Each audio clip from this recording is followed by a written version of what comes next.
Assalamualaikum warahmatullahi wabarakatuh.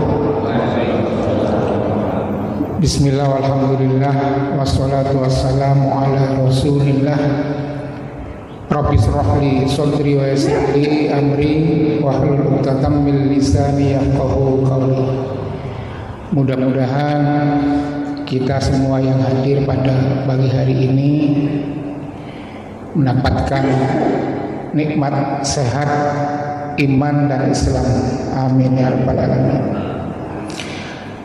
Dan semoga yang dimudahkan oleh Allah mendatangi majelis ilmu ini, Allah juga mudahkan jalan kita menuju surga. Amin. Sebagaimana sabda Nabi, man salaka tariqan yaltamisu fihi ilma sahalallahu tariqan ilal jannah. Hadis riwayat Muslim. Kata Nabi, barang siapa yang menempuh jalan untuk menuntut ilmu, maka Allah mudahkan kita jalan menuju surga. Amin ya rabbal alamin. Oleh karena itu hendaknya kita punya niat saat kita menuntut ilmu, kita tidak hanya melihat dan mendengar saja, tapi punya niat yang kuat untuk mengamalkannya. Mudah-mudahan Allah berikan kita kekuatan untuk mengamalkannya. Amin. Allahumma arinal haqqo haqqo warzuqna tiba. Mudah-mudahan Allah beri rizki kekuatan untuk menjalani. Amin ya rabbal alamin. Siap kita pasang niat ya Bapak Ibu ya. Insya Allah. Judulnya adalah menuju revolusi finansial hakiki. Apa itu revolusi finansial? Ini kata Tung Desem Waringin. Pernah dengar Pak Tung Desem? Pernah ya. Beliau menulis buku Revolusi Finansial. Menurut dia, yang namanya revolusi finansial itu dicapai apabila kita sudah punya peternakan uang katanya. Jadi di mana-mana punya bisnis, semuanya menghasilkan uang. Jadi disitulah kita merintis revolusi finansial. Nah, di sini ada tambahan hakiki. Jadi revolusi finansial yang biasa itu orientasinya bisnis dan uang. Dan itu cukup sulit Pak, tidak semua orang bisa. Nah, kalau ditambah dengan hakiki, revolusi finansial hakiki, ini insya Allah lebih bermanfaat, lebih keren, dan setiap orang punya kemampuan yang sama. Termasuk kita yang hadir pada pagi hari ini. Itu bedanya ya. Kalau revolusi finansial yang biasa sulit, tidak semua orang bisa. Revolusi finansial hakiki mudah, lebih banyak manfaat, dan semua orang siapapun insya Allah bisa. Itu kabar gembiranya. Apa itu penjelasannya lebih lanjut? Saya mulai dari kisah penjual kayu bakar. Ada seorang pemuda yang bernama Ahmad. Ahmad ini profesinya adalah menjual kayu bakar.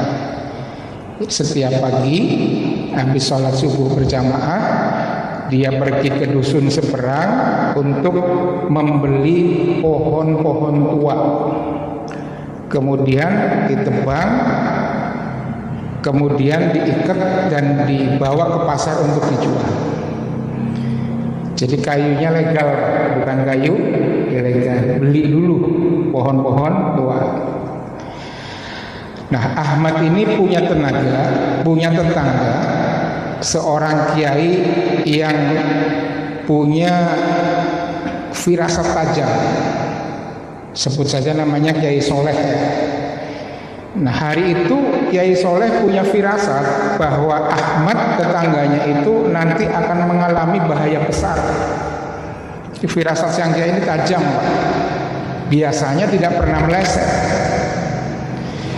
Nah, tapi setelah siang berlalu, sore berlalu, Ahmad pulang seperti biasa dari pasar, ketemu Pak Kiai. Maka Pak Kiai pun heran bercampur senang. Senangnya karena Ahmad masih selamat. Tadi kan dapat firasat dalam bahaya besar. Herannya, kenapa ya hari ini firasatnya tidak tepat? Biasanya kan selalu tepat. Akhirnya sang kiai bertanya kepada Ahmad, Ahmad, ini bapak sebenarnya punya firasat yang kurang baik ini sama anda, tapi alhamdulillah sore ini kamu pulang dengan segar, sehat, walafiat. Ada apa kerabat? Kemudian Ahmad pun cerita, begini Pak Kiai, setelah saya nebang pohon dari dusun seberang, kemudian saya potong-potong, saya ikat dan saya panggul ke pasar. Dalam perjalanan di tepi sungai, ini sudah menjelang siang, saya lapar, saya istirahat. Saat saya membuka nasi bungkus satu-satunya yang saya bekal dari rumah, tiba-tiba ada seorang yang datang dan orang itu sangat kelaparan. Maka tanpa pikir panjang, saya langsung memberikan nasi bungkus satu-satunya itu, dikasih ke orang yang sangat kelaparan itu. Sesaat kemudian Pak Kiai, setelah saya ngasih nasi bungkusnya ke orang yang sangat kelaparan, tiba-tiba seekor ular hitam keluar dari tumpukan kayu yang saya bawa. Kemudian dia pergi ke arah sungai dengan cepatnya. Akhirnya Kiai pun manggut-manggut. Nah ini, itulah ular yang sedianya akan mematuk Anda hari ini. Berkat kamu sedekah, maka Allah ridho kamu hari ini masih selamat. Subhanallah. Ini kisah ini sejalan dengan hadis riwayat Muslim, Pak. Bisa dibaca ya. Bersegeralah sedekah, sesungguhnya musibah tidak bisa melintasi sedekah. Ini hadis riwayat Muslim, Pak. Cocok sekali. Jadi jangan sampai keduluan. Jangan sampai kena musibah dulu baru sedekah. Tapi sedekah dulu untuk menolak musibah atau menolak bala. Dan spanduk ini ada di Masjid Darussalam di Bogor ya. Dan kita memang perlu kampanye ini Pak Haji Agus ini, Pak Ketua TKM. Jadi kalau hari-hari ini, tahun-tahun ini banyak kampanye kesehatan, kampanye olahraga. Ini berapa triliun kira-kira Pak yang digunakan untuk kampanye kesehatan? Pakai masker, pakai hand sanitizer, itu kan spanduknya besar-besar ya. Itu berapa triliun. Tapi kampanye sedekah, kampanye sholat berjamaah, ada nggak kira-kira? Ada, tapi sangat sedikit. Nah, mulai saat ini kita bikin revolusi. Kampanye sholat jamaah, kampanye sedekah. Promo Pak. Jadi yang namanya promo itu penting. Ini sekedar mengingatkan betapa pentingnya spanduk ya. Billboard yang di jalan raya itu tarifnya sekitar 2 miliar per tahun. Itu baru satu billboard di satu tempat. Kalau Indomie pasang billboard di 50 tempat berapa? Satu kota. Udah jelas 100 miliar. Kalau di 20 kota tinggal dikali saja. Mengapa para produsen berani mengeluarkan dana untuk beriklan? Kenapa kira-kira? Karena dengan beriklan produknya menjadi laku. Nggak mungkin kalau pasang iklan sama nggak pasang iklan hasilnya sama. Pasti mereka nggak pasang iklan. Iklan di TV juga sama, mahal. Maka iklan itu sangat penting dalam Islam ya. Itu ada ayatnya. Fadzakir inna fa'atid dzikra, maka berilah peringatan karena sungguh peringatan itu bermanfaat. Kita pasang spanduk seperti ini, insya Allah kita sebagai jamaah akan selalu ingat bahwa sedekah itu penting, dan inilah yang disebut dengan revolusi finansial hakiki. Jadi kesimpulannya, revolusi finansial hakiki itu apabila uang yang kita miliki digunakan untuk program keselamatan kita. Ini di dunia dan di akhirat berlaku. Selain untuk keselamatan kita, mari kita lihat fungsi sedekah yang lain. Hadis riwayat Tirmidzi hampir sama redaksinya. Bersegeralah sedekah, sebab bala bencana tak pernah bisa mendahului sedekah. Ini belum selesai, masih koma. Belilah semua kesulitanmu dengan sedekah. Artinya kalau kita punya problem apapun ya, kesulitan pekerjaan, kesulitan dalam karir, rumah tangga dan sebagainya, maka kata Nabi, kita beli. Maksudnya sedekah itu menjadi solusinya untuk problem solving itu, untuk menyelesaikan masalah. Dan ini masih koma, ada lagi nih. Obatilah penyakitmu dengan sedekah. Jadi Bapak Ibu yang hari ini merasa ada keluhan, sakit apapun, ini kata Nabi, kita bisa bersedekah untuk mengobati penyakit kita. Bapak Ibu percaya nggak dengan ini? Lebih percaya dokter apa lebih percaya Nabi? Nabi. Kalau dokter menyarankan makan ini, makan itu, biasanya kita begitu antusias ya untuk menjalankan resep dari dokter, resep dari Nabi. Bagaimana? Seharusnya kita lebih getol lagi dalam menjalankan saran atau resep dari Nabi. Jadi sedekah fungsinya tadi menolak bala, sebagai problem solving ya, untuk menghilangkan kesulitan-kesulitan, sebagai obat dari berbagai penyakit. Ini di dunia. Bagaimana fungsi sedekah di akhirat? Ini dalam surat As-Saff ayat 10 sampai 11. A'udzubillahi minasyaitonirrajim. Ya ayyuhalladzina amanu hal adullukum ala tijaratin tunjikum min adzabin alim. Ini Allah memberikan satu resepnya. Kalau yang pertama resep dari Nabi ya, yang ini resep dari Allah. Kata Allah, wahai orang-orang yang beriman, maukah kamu aku tunjukkan sebuah usaha yang dapat menyelamatkan kamu dari azab, dari mara bahaya yang sangat pedih. Jadi ini Allah mempertanyakan kepada kita, mau nggak ditunjukin? Maka resepnya adalah tu'minuna billahi wa rasulihi wa tujahiduna fi sabilillah bi amwalikum wa anfusikum. Maka berimanlah kepada Allah dan Rasulnya, serta berjuang di jalan Allah dengan harta dan jiwa.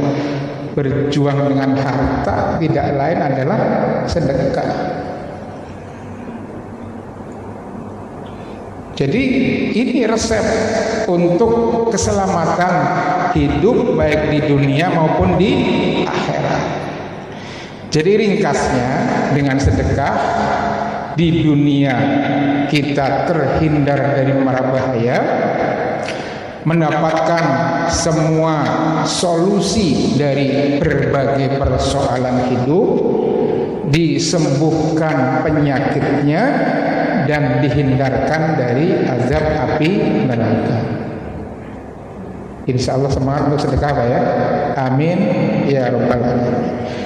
Ini resep Allah dan resep Nabi Pak. Jangan sampai kita kalah semangat ketika kita mendapatkan resep dari dokter, dari ahli, dari orang pinter segala macam. Ini pasti lebih jos. Apa kesimpulannya? Kesimpulannya ini. Jadi sedekah itu jauh lebih hebat dari asuransi manapun Pak. Kalau asuransi kan Bapak ditabrak dulu kan, baru klaim asuransi.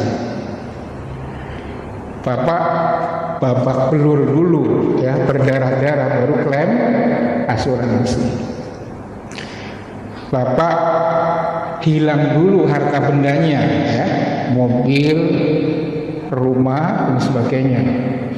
Hilang dulu kebakaran atau kejatuhan pesawat misalkan tiba-tiba, baru klaim asuransi.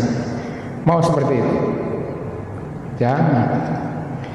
Yang lebih hebat adalah kita dihindarkan dari kebakaran rumah, dihindarkan dari tabrak motor, tabrak mobil, dihindarkan dari segala mara bahaya yang lain, digigit ular, digigit kalajengking, digigit serangga, nyamuk. Ini walaupun kecil problemnya Pak.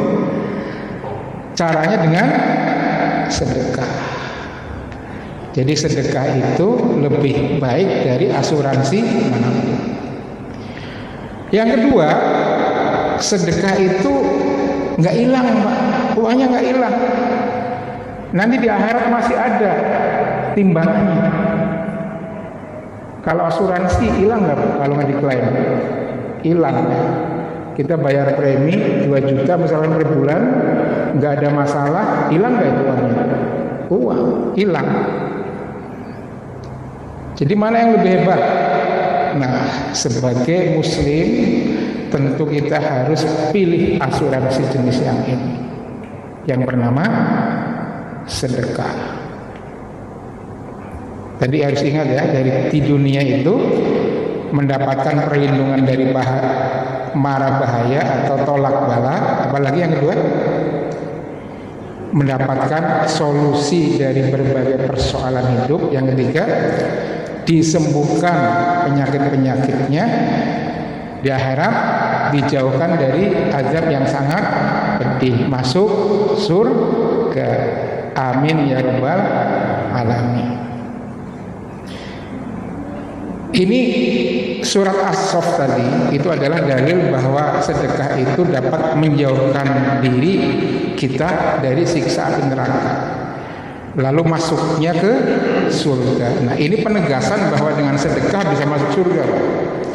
Ali Imran 133 134. A'udzubillahi minasyaitonirrajim. Wasari'u ila mahfiratin mir rabbikum wa jannatin arduhas samawati wal ard uiddat lil muttaqin. Kata Allah, dan bersegeralah kamu kepada ampunan Allah dan kepada surga ya, selain seluas langit dan bumi, yang disediakan untuk orang-orang yang bertakwa. Siapa dia? Alladzina yunfikuna fis sarra'i wad dharra, dan seterusnya. Yang Allah sebutkan pertama kali kriteria orang yang bakal ditempatkan ke dalam surga itu alladzina yunfikuna fis sarra'i wad dharra. Masalah sedekah, yaitu orang-orang yang mengeluarkan hartanya baik di waktu sempit, baik di waktu lapang maupun sempit. Jadi sedekah itu terus-terusan. Kita bangkrut sedekah, untung besar juga apalagi sedekah. Baik di waktu lapang dan sempit Pak, nggak punya uang juga sedekah.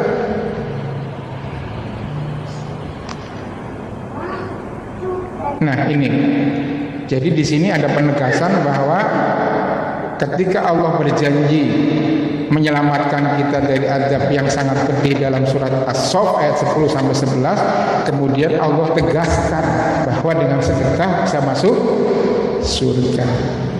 Mungkin ada pertanyaan, kelihatannya sepele, cuman sedekah, tapi kenapa Allah ridho memasukkan orang yang suka sedekah ke dalam surga? Ini jawabannya. Mengapa dengan sedekah Allah ridho kita masuk surga? Yang pertama, yang namanya sedekah itu adalah salah satu amal yang pahalanya terus mengalir. Hadis riwayat Muslim ini, Pak. Idza mata ibnu Adam in qata'a amaluhu illa min salasin. Ketika anak Adam meninggal dunia, maka terputuslah segala amalnya, segala pahala amalnya, kecuali 3 hal. Yang pertama, sedekah jariah. Kemudian punya anak yang soleh dan mendoakan, kemudian punya ilmu yang bermanfaat. Jadi ini sedekah disebut, Pak, salah satu passive income ya. Passive income itu satu penghasilan yang pada saat kita tidak melaksanakannya tetap mengalir. Ini sedekah. Jadi kalau kita sudah memasuki alam kubur, sudah meninggal, itu pahala sedekahnya masih terus mengalir. Dan bisa jadi, sekali lagi saya katakan, bisa jadi pahala yang kita kumpulkan di alam kubur itu jauh lebih banyak ketimbang pahala yang kita kumpulkan saat hidup. Mohon perhatikan ya kata-katanya ya. Bisa jadi pahala yang kita kumpulkan di alam kubur, jadi kita di alam kubur itu ngumpulin pahala, itu totalnya lebih besar ketimbang pahala yang kita kumpulkan sewaktu hidup dalam hal seperti ini. Misalkan kita sedekah 10 tahun rutin, berarti pahalanya ya 10 tahun itulah kita sedekah. Nah, setelah kita meninggal, misal dari kita meninggal sampai yaumul hisab 10.000 tahun, ini misal ya, Allah alam kapan terjadi kan, maka selama 10.000 tahun itulah kita mendapatkan aliran pahala. Padahal waktu hidup berapa pahala yang kita kumpulkan? Cuman 10 tahun. Di alam kubur berapa dapatnya? Sampai 10.000 tahun. Maka bisa jadi saat yaumul hisab, hari perhitungan, kita akan kaget, loh kok pahala saya sekian besarnya? Karena memang terus menumpuk, Pak.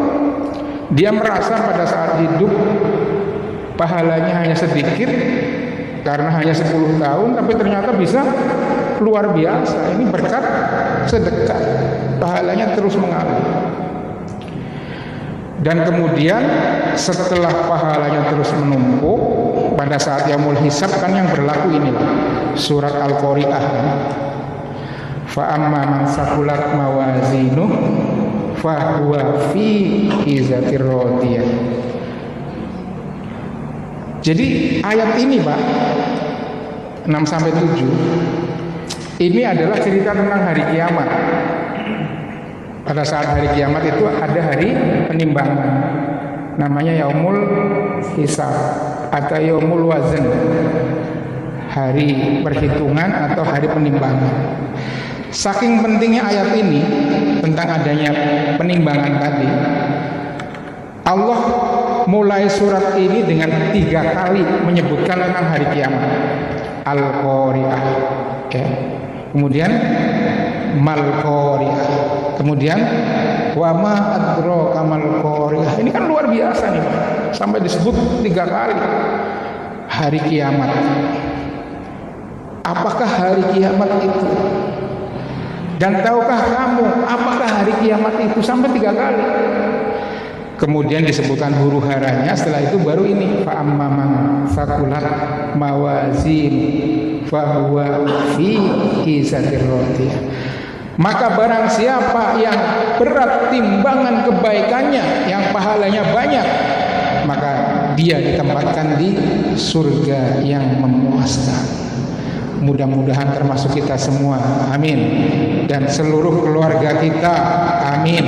Dan seluruh saudara-saudara kita, amin ya rabbal alamin. Jadi jangan disepelekan sedekah ini, Pak. Sebab di alam kubur nanti tidak bisa sholat lagi. Pahala sholat habis, Pak. Di alam kubur pahala sholat habis. Karena udah nggak bisa sholat lagi kan. Yang ada hanya pahala sedekah, punya anak yang soleh dan punya ilmu yang bermanfaat.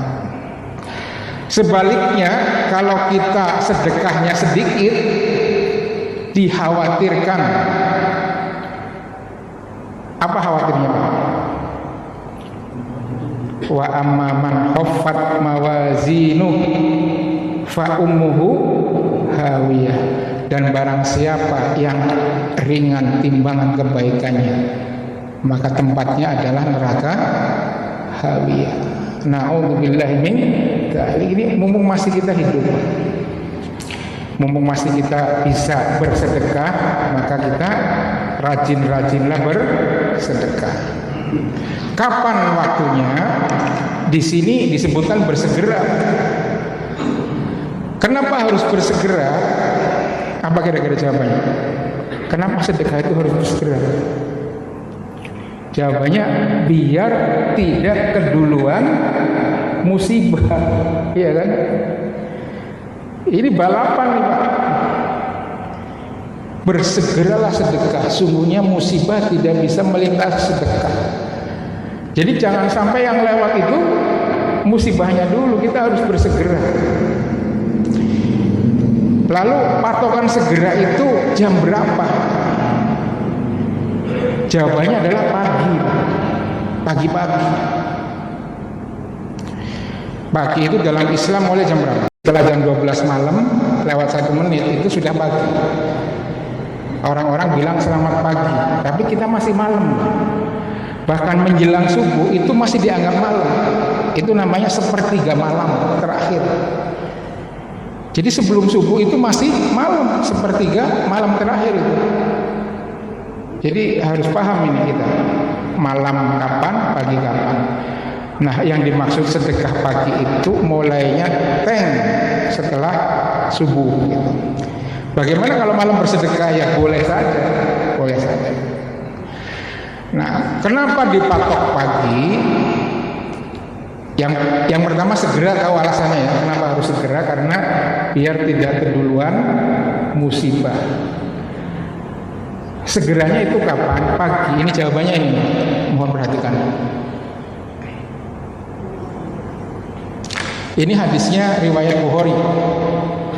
Hadisnya itu ma min yaumin yusbihul ibadu fihi illa malakani yang zilan. Kata Rasulullah, hadis Bukhari ya, tidak ada satu pagi pun yang dialami oleh hamba-hamba Allah kecuali turun padanya 2 malaikat. Jadi patokannya pagi nih, malaikat pagi yang datang. Malaikat pagi datang 2 orang, 2 malaikat ya.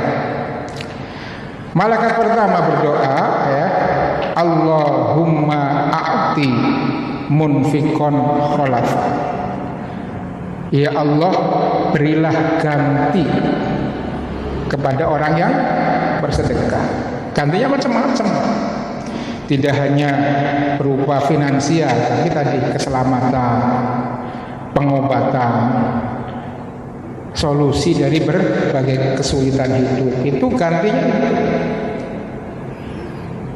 Jadi yang dimaksud ganti itu, bayangan kita jangan melulu sedekah uang dibayar uang. Memang bisa jadi, Pak. Bisa jadi nanti akan mendapatkan balasan uang, bisa. Jadi malaikat pertama berdoa apa? Allahumma a'ti munfikon kholafa. Ya Allah, berilah ganti kepada orang yang bersedekah. Malaikat kedua berdoa apa? Allahumma a'ti munsikan talafa. Ya Allah, berilah kerusakan kepada orang yang menahan, maksudnya menahan hartanya, maksudnya pelit. Di sini jelas maksudnya menahan hartanya, tidak mau bersedekah pagi. Ini hadis Bukhari. Pertanyaannya adalah, pagi kemarin itu malaikat mana yang mendoakan kita? Malaikat satu atau malaikat dua? Pagi kemarinnya lagi itu malaikat mana yang mendoakan kita? Pekan kemarin malaikat mana yang mendoakan kita? Bulan-bulan kemarin malaikat mana yang mendoakan kita?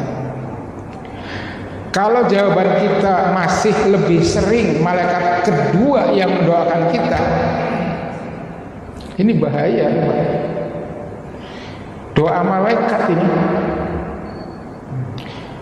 makhluk yang maksum, doa malaikat. Jadi malaikat mendoakan manusia itu dalam beberapa hal, antara lain ini. Dan hati-hatilah dengan doa malaikat yang kedua ini. Apa doanya? Allahumma a'ti munsikan talafah. Ya Allah, berilah kerusakan kepada orang yang pelit, orang yang menahan hartanya. Ini perlu kita pahami ya. Kalau hari ini kita masih merasa nggak ada yang rusak nih, nggak ada yang celaka nih, barangkali kita tidak menghitung detail. Mungkin kecelakaan itu tidak hanya finansial saja. Kecelakaan non finansial bahkan kadang-kadang lebih mengerikan. Misalkan kita diberi kemalasan, yang biasanya rajin sholat berjamaah tiba-tiba merasa malas, itu salah satunya. Kecelakaan yang sebenarnya itu kecelakaan dalam bidang agama. Makanya sahabat Umar kalau dapat musibah itu bilang hamdalah 4 kali. Antara lain hamdalah yang pertama itu merasa bahwa kecelakaannya itu bukan dalam agamanya. Cuman hilang sendal, bukan masalah. Bukan hilang semangat menghadiri majelis taklim. Tidak hilang semangat untuk sholat berjamaah. Kalau hilang itu lebih bahaya lagi. Nah, kemudian bagaimana caranya kalau setiap pagi kita bersedekah? Kan belum ada orang yang lewat, belum ada panitia pembangunan masjid datang ke rumah kita. Jawabannya apa? Bagi laki-laki, ya sholat berjamaah di masjid. Bawa uang untuk sedekah. Kapan? Setiap hari, Pak. Bukan setiap bulan, setiap habis gajian. Karena malaikatnya datang tiap bulan apa tiap hari, Pak? Tadi kan disebutkan, ma min yaumin yusbihul ibadu fihi. Artinya tiap pagi. Jadi sedekah itu bukan tiap bulan sekali saat kita habis gajian. Bukan setiap pekan sekali saat kita Jumatan. Bukan setiap pekan sekali ketika ibu-ibu ada majelis taklim. Sedekah itu kata Nabi setiap pagi. Jadi bagi bapak-bapak ketika mau sholat subuh berjamaah di Al-Barokah ini, bawa uang sedekah tiap pagi. Jadi bagi yang terbiasa sedekah bulanan, katakanlah 300.000 per bulan sedekahnya, kita ganti caranya. Anggarannya bisa jadi tetap ya, tapi caranya yang diganti. Jadi 300.000 yang tadinya digelontorkan sekali sebulan dibagi 30, 10.000 kan. Jadi tiap hari, tiap hari mau sholat subuh bawa sedekah. Ini cancelannya ada nggak Pak Agus? Ada kan? Nanti sekalian pasang spanduknya Pak, biar lebih semangat lagi. Jadi mungkin beda, hasilnya nanti beda, pasti beda. anggarannya bisa jadi sama, tapi hasilnya jauh beda. Sama-sama 300.000, habis gajian 300.000 gelontor, tapi itu berarti hanya satu hari itu saja. Bagi-bagi yang lain, malaikat kedua yang mendoakan kita. Jadi caranya dibagi begitu. Itu bagi laki-laki bisa seperti itu.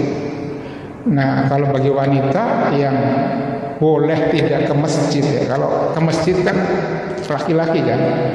Kalau bagi wanita dikasih dua opsi, Pak. Boleh sholat berjamaah di masjid mengikuti laki-laki, dan boleh di rumah. Tapi tepat waktu, bukan berarti kalau boleh di rumah sholat zuhurnya jam 5 misalnya, itu nggak boleh. As-sholatu fi awwali waktiha itu berlaku bagi khususnya ibu-ibu itu. Kalau laki-laki udah berjamaah udah pasti on time. Nah, bagaimana dengan ibu-ibu yang boleh sholat di rumah ketika subuh, dan bagi ibu-ibu yang berhalangan ya, caranya begini. Ibu-ibu perlu keropak pribadi. Bapak juga boleh, maksudnya boleh sedekahnya di rumah, boleh ada keropaknya. Insya Allah sama, Pak. Kalau sudah kita niatkan sedekah, dimanapun kita ngasih sedekah sama. Kan kita sedekah di keropak masjid juga nggak langsung dipakai kan, Pak? Kita sedekah hari ini mungkin makanya seminggu kemudian untuk beli semen, untuk bahkan mungkin sebulan kemudian untuk bayar tukang segala macam. Jadi insya Allah sama. Apalagi bagi ibu-ibu yang berhalangan ke masjid, solusinya bikin keropak. Kapan mulai bikin? Pulang dari sini. Tadi di awal bahwa orang yang menuntut ilmu itu akan dimudahkan Allah jalan menuju surga.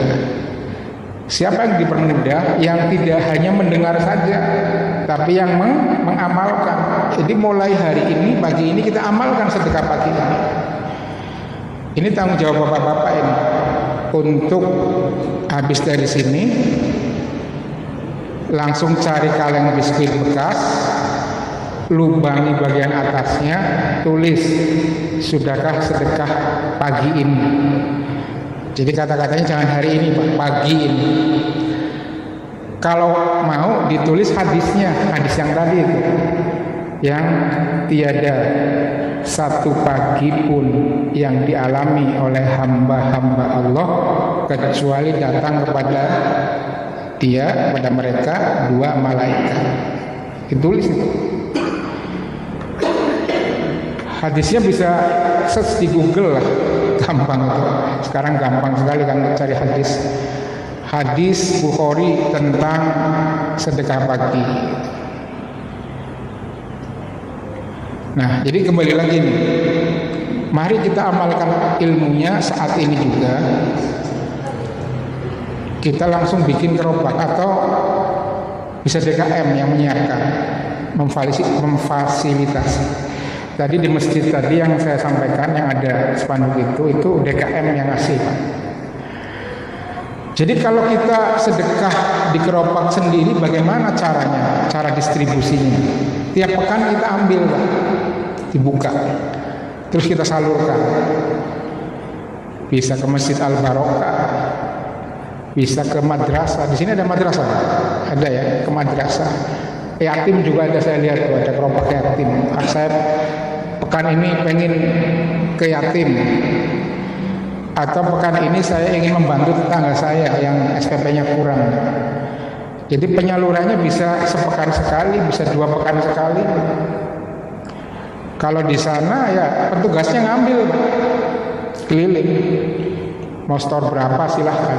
Jadi membantu jamaah untuk mencapai revolusi finansial, itu DKM turut membantu.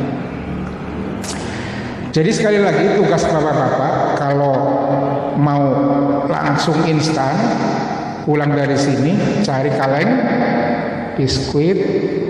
Yang kedua, bapak tukar uang recehan ke masjid. Insya Allah banyak recehan di masjid ya. tukar 10 ribuan, tukar 5 ribuan, tukar 2 ribuan. Nanti bapak kasih istri bapak, kasih tahu program ini nih, sedekah setiap pagi. Anak-anak juga dipanggil. Anak pertama SMA kasih 2 ribu lah. Nak soleh, ini bapak kasih 2 ribuan 30 lembar. Nanti nak soleh tiap pagi sedekah. Mau ke masjid boleh, mau ke keropak ini juga boleh. Anak kedua dipanggil, kasih tahu. Anak ketiga masih SD, masih TK, kasih 1.000 saja. Dan ini adalah tugas kita, tugas bapak-bapak sebagai kepala rumah tangga untuk dakwah bil hal. Dakwah dengan tindakan, dakwah dengan contoh. Jangan cuma ngomong saja, sedekah tapi nggak ngasih fasilitas. Jadi keropaknya disediakan, uangnya disediakan karena memang anak-anak kita belum berpenghasilan. Ini yang namanya ilmu bermanfaat. Dan coba bayangkan ketika anak kita bersama kita selama puluhan tahun mendapat pendidikan kita di rumah, selalu tiap pagi bersedekah. Setelah mereka berkeluarga, pisah rumah dari kita, ini udah dapat pendidikan nih Pak, selama bertahun-tahun, puluhan tahun. Kira-kira setelah mereka pindah rumah karena sudah berkeluarga, mereka akan melakukan hal yang sama nggak Pak? Sama. Di tempat barunya nanti anak-anak kita bakal buka kenceleng sedekah pagi. Dan itu poin bagi kita sebagai orang tua, punya anak yang soleh dan punya ilmu yang bermanfaat. Jadi tiga-tiganya dapat semua. Subhanallah.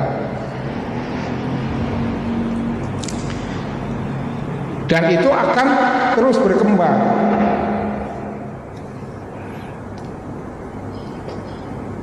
Nah, selanjutnya mari kita lihat powernya. Ini sampai jam berapa kita? Ini jam ini benar nggak nih Pak? Sama ya? Suruk jam bunyi ya, suruk nanti ya. Biar kita sholat suruk kurang lebih 15 menit setelah matahari terbit ya, kurang lebihnya. Nah, sekarang kita udah tahu caranya ya. Kalau pengen ilmu kita bermanfaat, tidak cuma ngaji-ngaji doang, dengar-dengar doang, langsung take action.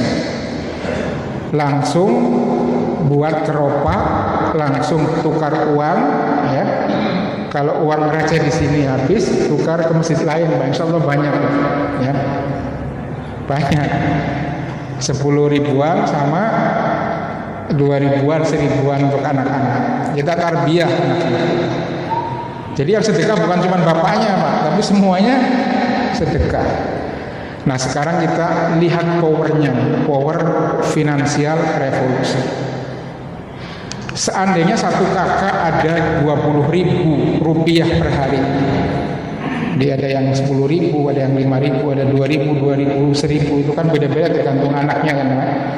Katakanlah inilah di 20.000 per hari. 20.000 per hari. Mungkin bapak ada yang lebih nih, ada yang totalnya 50.000 per hari. Katakanlah dalam satu kelurahan ada 5.000 kakak. Kalau di saya di Bogor itu, Kelurahan Sukadame itu ada 10.000 lebih Pak. Ini contoh saja nih, contoh kelurahan yang sedang 5.000 kakak. Di sini berapa? Kelurahan apa namanya?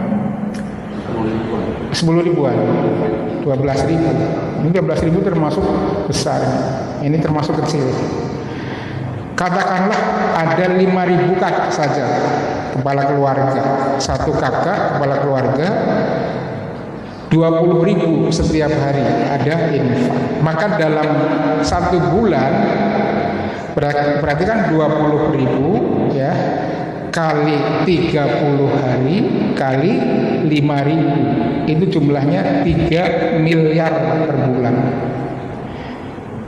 Jadi kukusan biji ini bisa menghasilkan 6 miliar kalau 12.000 tadi, kalau 10.000 tadi, 6 miliar per bulan. Cukup nggak kira-kira 6 miliar? Kurang. Inilah power dari finansial revolusi. Dan itu bukan tidak mungkin, hitung-hitungannya jelas. Masalah kapan waktunya tergantung kita semuanya.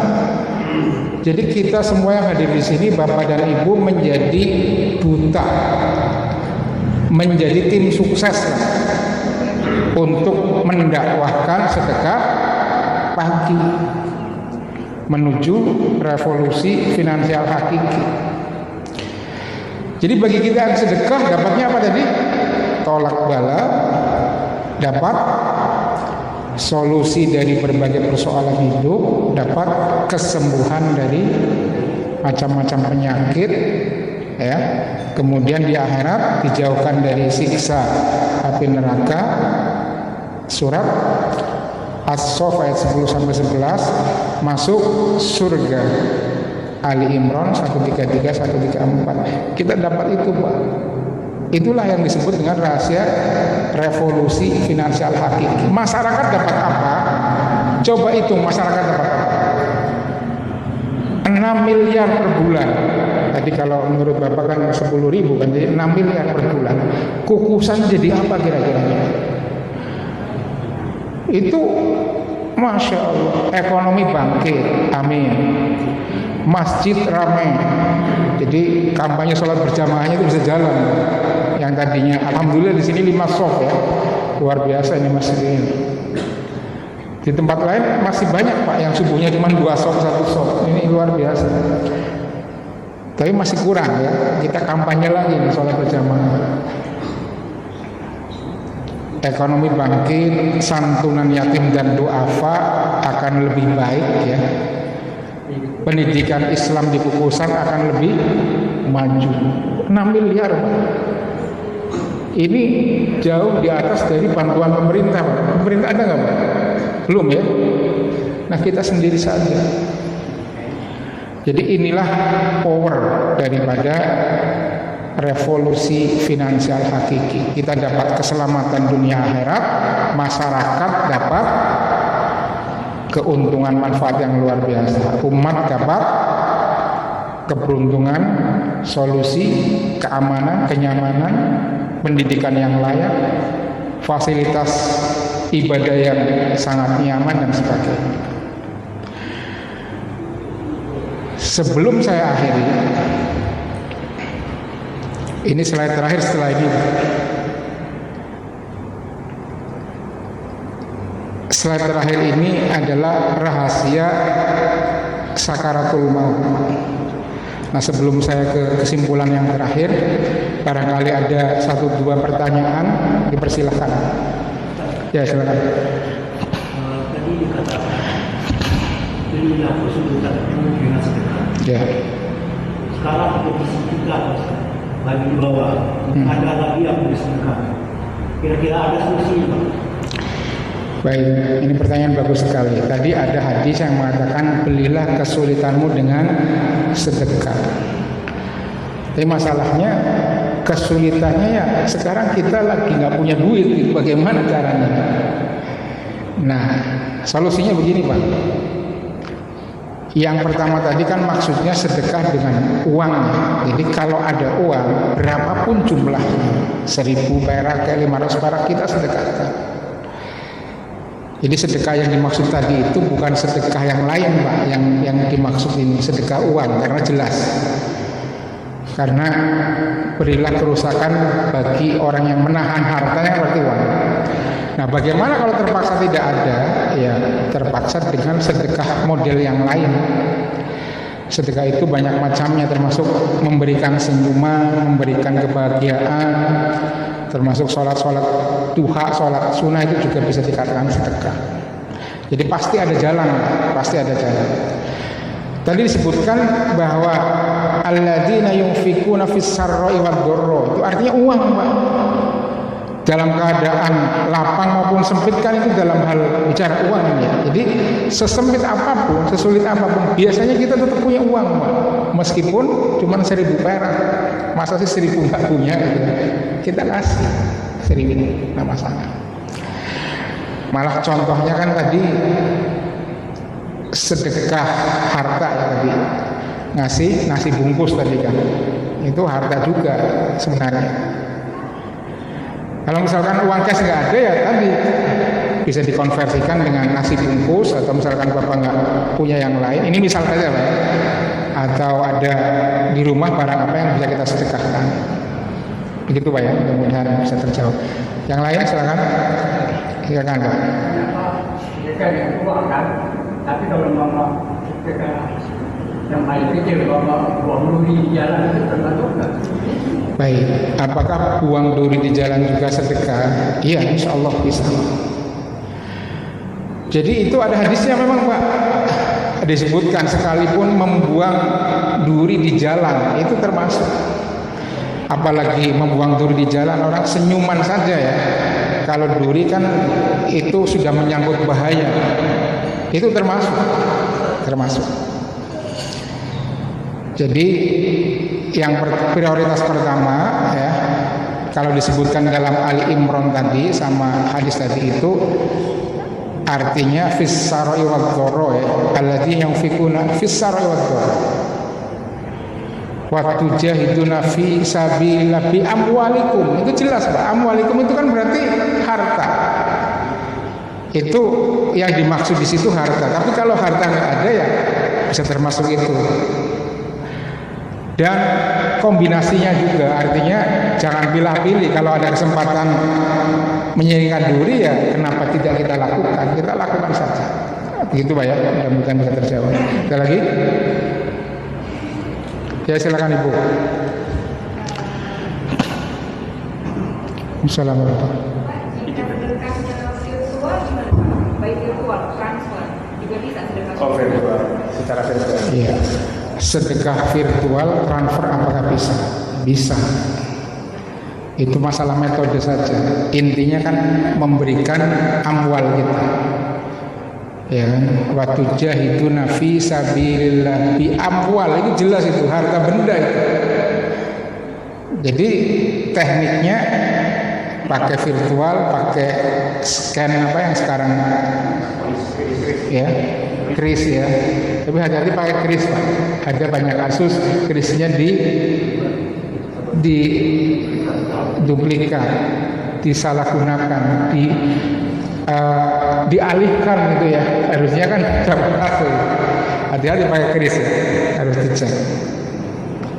Ada lagi? Misalnya juga selalu ke keluarga kita dulu yang didahulukan atau bisa ke yang lain gitu, utama yang mana Pak? Baik, pertanyaan yang bagus. Pertanyaannya siapa yang mendapat prioritas? Jawabannya keluarga dulu. Ada suratnya, tapi saya lupa suratnya. Jadi intinya itu keluarga dulu utama. Jadi logikanya begini, kalau keluarga kita bukan kita yang menolong, lalu siapa? Kita sendiri nggak mau nolong kan? Jadi yang pertama keluarga, tapi jangan lupa sisihkan juga untuk orang-orang yang terdekat dalam arti kata zonasi. Kalau keluarga kan bisa jadi zonasinya jauh nih, di Solo sana jauh. Tapi itu prioritas.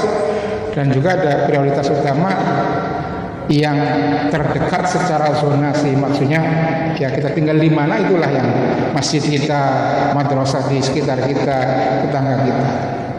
Jadi sekali lagi prioritasnya tetap saudara kita yang memerlukan ya. Jadi apabila tidak memerlukan ya jangan dikasih. Kalau sudah mampu berkecukupan jangan dikasih. Boleh.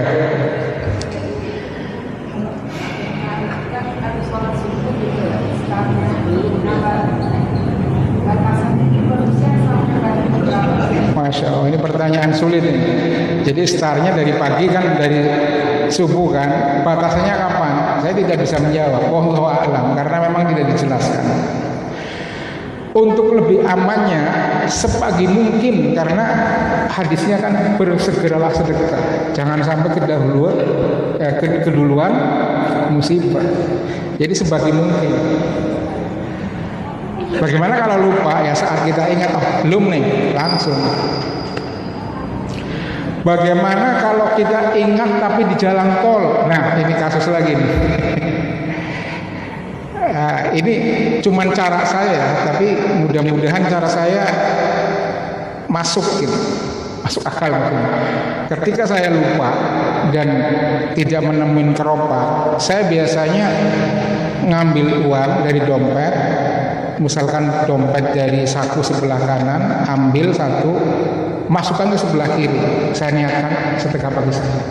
Cuma pindah tempat saja, anggap saja dompet itu keropak saya, tapi di saku yang lain. Jadi kalau misalkan lupa, ingatnya di tempat yang ada keropaknya. Bagaimana caranya coba ya? Saat ingat itu. Sebab kalau nggak kita lakukan, kita cari-cari masjid dulu, nanti keburu ditabrak dulu bagaimana?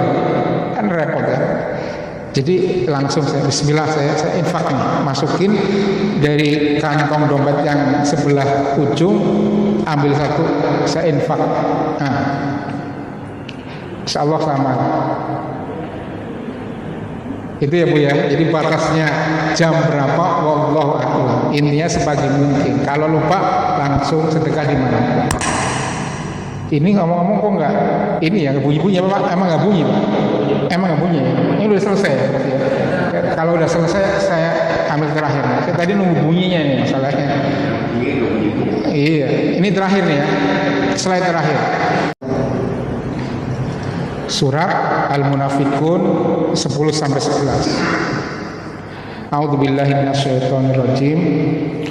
Wa anfiqu mimma razaqnakum min qabli ayyatiya ahadakumul maut fayaqula rabbi laula akhartani ila ajalin qarib fa asaddaqu wa akum minas sholihin. Ini rahasia sakaratul maut yang dikasih tahu oleh Allah. Di awal Allah sudah mengatakan, dan berinfaklah dari sebagian rizki yang telah aku berikan kepadamu sebelum kamu mati. Dan kamu berkata, ya Rob, mengapa engkau tidak tunda kematianku barang sebentar? Fa'asoddaq, ini saya aku akan bersedekah agar menjadi anak soleh, agar menjadi orang yang soleh. Jadi pada saat menjelang sakaratul maut itu amal yang dia sesali, yang kurang banyak, yang sudah banyak, kurang banyak, yang sudah banyak, masih kurang banyak lagi, apalagi yang sedikit, itu yang teringat adalah masalah sedekah. Lebih jauh kenapa yang diingat sedekah? Karena sedekah paling mudah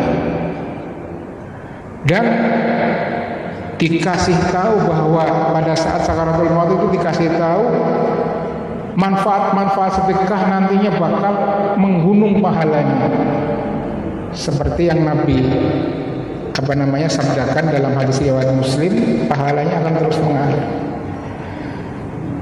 Nah, kalau kita sudah tahu hari ini kita masih sehat, mumpung sebelum sakaratul maut, mumpung belum ada kalimat penyesalan, niscaya aku akan bersedekah. Mulai hari ini kita bersedekah, dan sedekah yang benar adalah sedekah sesuai anjuran Rasul, hadis riwayat Bukhari, setiap pagi. Jadi kesimpulannya, yang dimaksud revolusi finansial hakiki itu apabila kita sudah bisa menggunakan uangnya, kita distribusikan, kita bagi agar setiap pagi bisa bersedekah untuk seluruh keluarga kita. Untuk apa? Untuk tolak bala, ya, untuk solusi, untuk kesembuhan penyakit, dan agar masuk surga. Powernya berapa? 18 miliar per 1 semester 6 bulan. Laksanakan sekarang, ajak seluruh keluarga. Subhanakallahumma wa bihamdika asyhadu an la ilaha illa anta astaghfiruka wa atubu ilaik. Assalamualaikum warahmatullahi wabarakatuh.